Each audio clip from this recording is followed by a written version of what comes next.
the issue about youth transition related issues, whether this opportunity would be really welcomed by young people. And there are a number of research are related to the theme. I just highlight a few here. So I just cast them to you hear what the young people say as a part of linking my research to the debates in youth well-being studies. So the GPA development, in my opinion, not only a project promoting economic development, but it's a project of social integration of mainland and Hong Kong and Macau people. In what way people are serious about and willing to engage in this project? Well, I think the governments, not only the central government, but local government and regional government, all see the Bay Area as a great opportunity for development through the economic incentive injection. But I think as a social policy researcher, I think economic incentives are important, but it should not be the only policy interventions. And judging from what we studied, we found that people would not be overwhelmingly willing to participate in the Bay development project because of CPI preferential treatment for them. And promoting youth transition and well-being requires multiple aspects, not only economic rationale, but also genuine understanding of what really the young people are really thinking and concerned. So I think I just refer to the work of my good friend Andy Green. He mentioned about intergeneration inequality in education, housing, and welfare. Would the Bay Area offer a solution, especially put in the context that when mainland also produce over 8 million graduates, they are also going to venture themselves in the Bay Area development. Certainly, they will compete with Hong Kong and Macau youth if they contemplate development opportunities there. So how to tackle this kind of inter-regional competition, not to say about intergenerational competition. And the contextualization of the analysis is important by drawing money to think about the comparative insight perspective from the youth study elsewhere from better policy for Malaysia. Yeah, this is a conventional wisdom saying that human capital theory by investing more in higher education will lend you to have a good opportunity for job and hopefully social mobility advancement. Most recently we found some interesting work arguing against this sort of conventional wisdom. And one piece of work I work with my colleagues talking about the informal sector development in China is not because young people in China they really fond of informal sector development. They work in the informal sector because seemingly there are not enough jobs in the regular labor market, so to speak. But you may argue from the government point of view, jobs are available. Well, available for home. They are available, but not in the coastal area that the young people prefer to go. You can find jobs in the second tier and third tier cities. But across the project about urbanization, many young people, they study a few years, they resided in the coastal area for university, particularly when most of the top leading universities are concentrated in the coastal area like Shanghai, Bay Area, and Beijing. So people have a legitimate expectation to find their job landing into the coastal area, the top tier city. So it's a kind of about the mismatch in expectation. And my good friend also mentioned mismatch in skills. And so that's why people are talking about, more people are allowed, they enjoy entrepreneurship and startup. Thank you very much. It's part of the puzzle, but it shouldn't be the only solution when talking about the youth transition related issue. So how to bridge the gap between the government and the youth is becoming more important, not only for this case study, but also for other parts of the group to understand about the youth. And I think I have a lot to learn. And I must confess, the more I work in the university sector, I must confess that I don't really know about our young people enough. So hope that we can reach out to work together, especially in the moment that Hong Kong really needs to work together. We need a bridge. And hopefully this is not only about a conversation on the note about academic issues, but we need know through academic work, enable the intergeneration understanding through academic work to know about each other. So thank you very much for allowing me to share with you my observation. I welcome comments and questions. Thank you.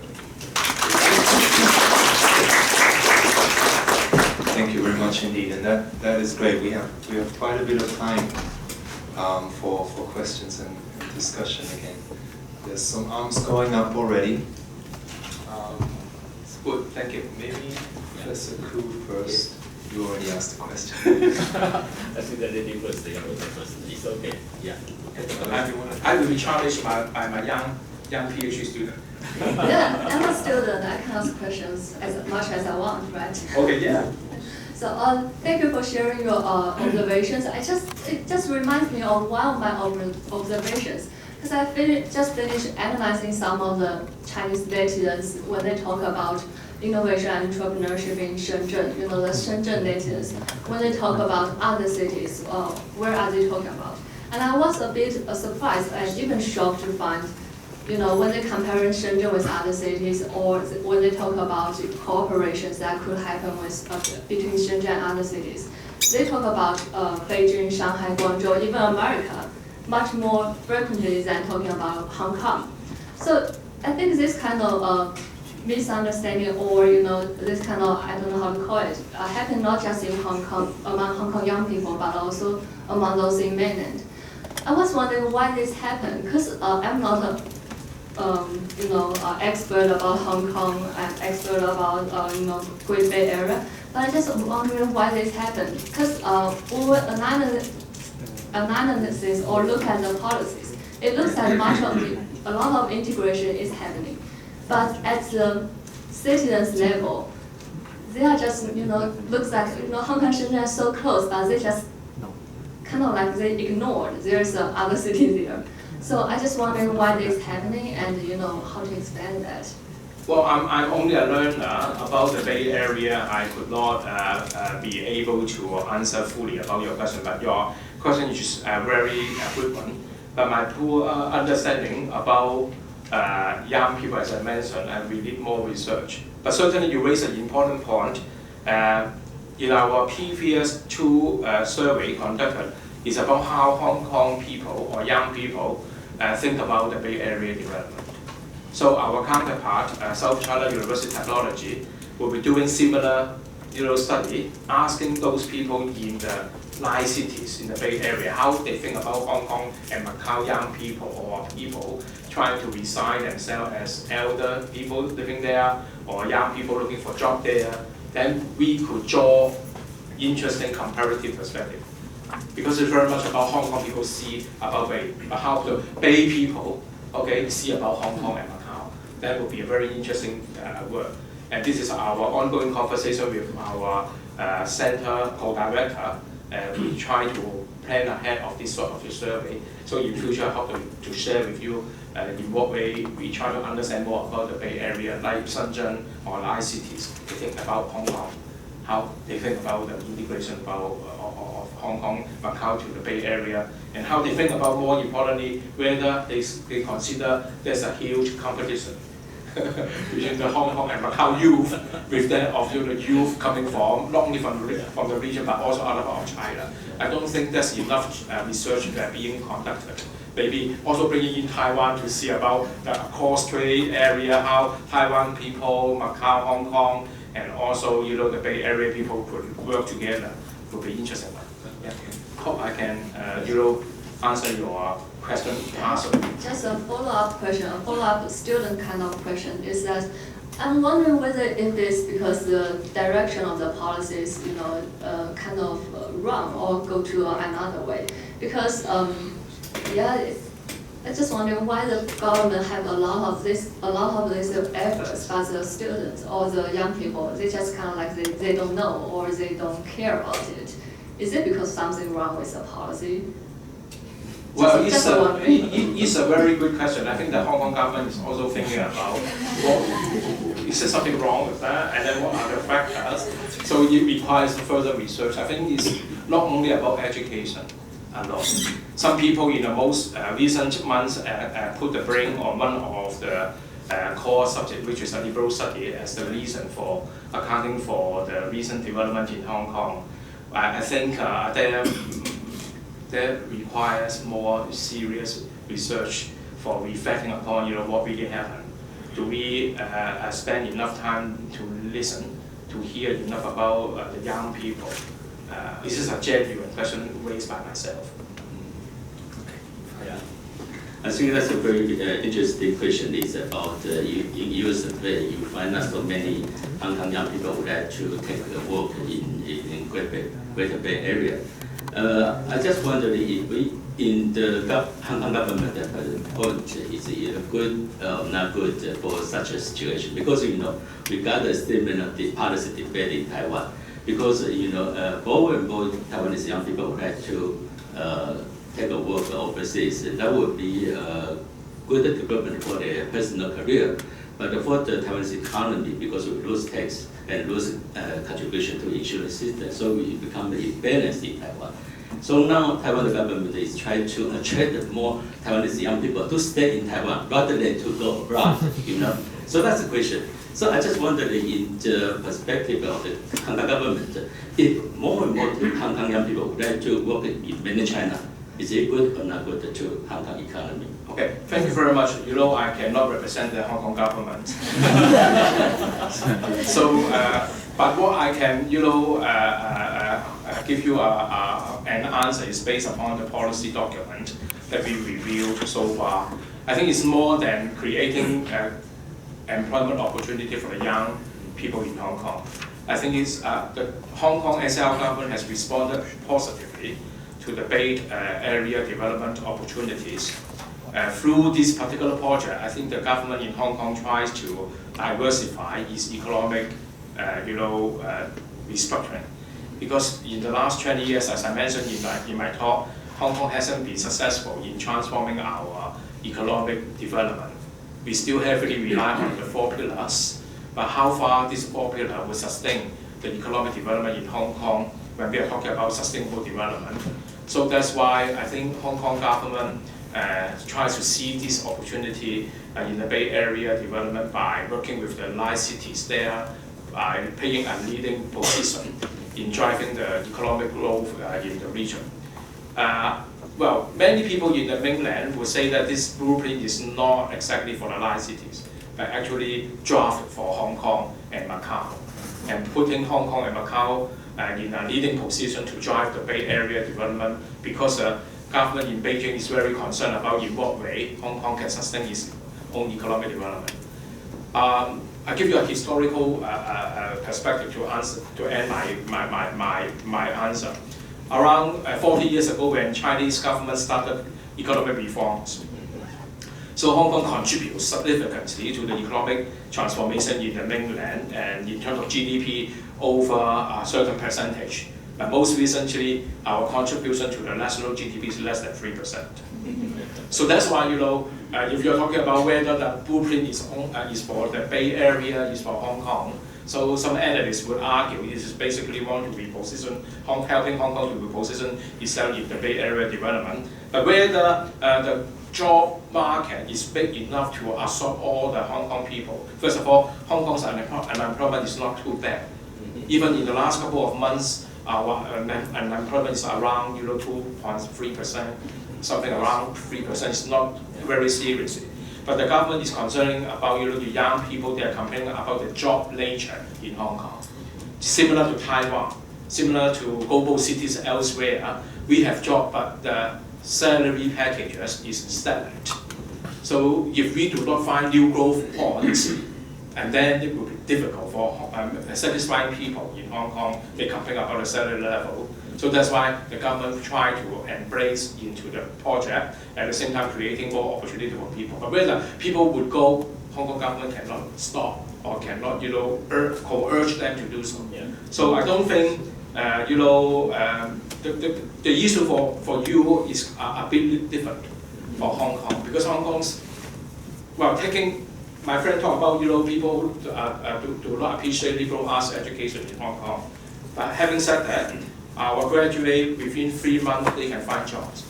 And one of the HSBC global trainees job, the only 2 university students can get it, Lingnan and another university. So when people say, oh, liberal arts university cannot get job, not necessarily the same case.